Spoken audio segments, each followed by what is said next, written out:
Hello and welcome to this lecture. Today we are going to discuss beta blocking drugs, and we already discussed this in beta adrenergic blocking agents. But in this classification, we also use beta blocking drugs. So let's discuss in brief. I will not discuss in detail, but as we already discussed in our previous lectures. When we talk about beta blocking agents, usually they are bronchoconstrictor or vasoconstrictor, but some drugs are vasodilators. For example, carvedilol and nebivolol, these are known as vasodilating agents. There are some more drugs like adrenaline and noradrenaline that is used for blocking the hormone action.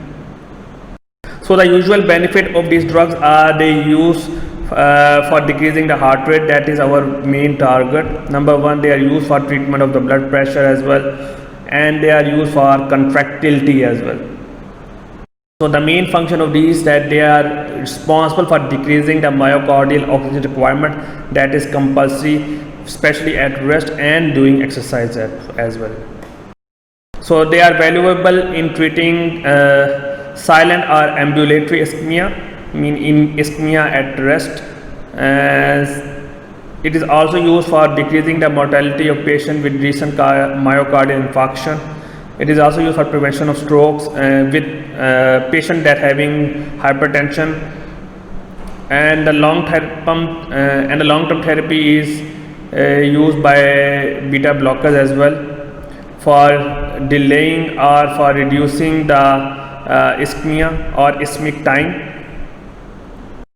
The undesirable effects of beta blocking agents include an increase in end-diastolic volume.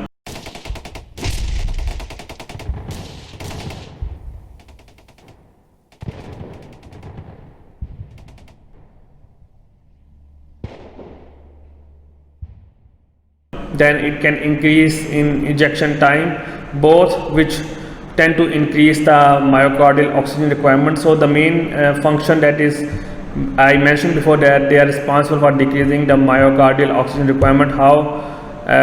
By reducing the oxygen requirement, but they still having some undesirable effects such as increase in end diastolic volume and increase in ejection time.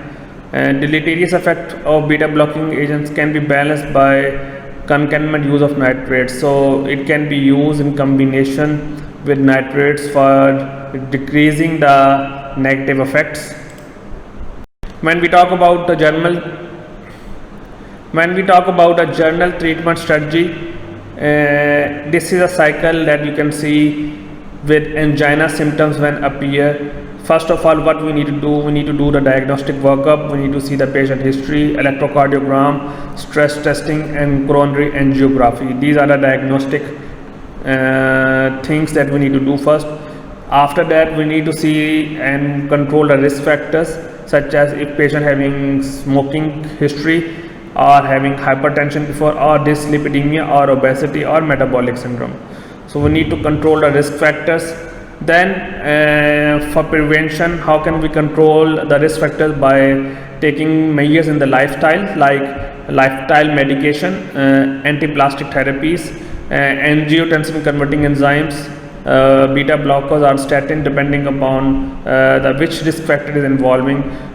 So we can give these drugs to prevent or to control the risk factors.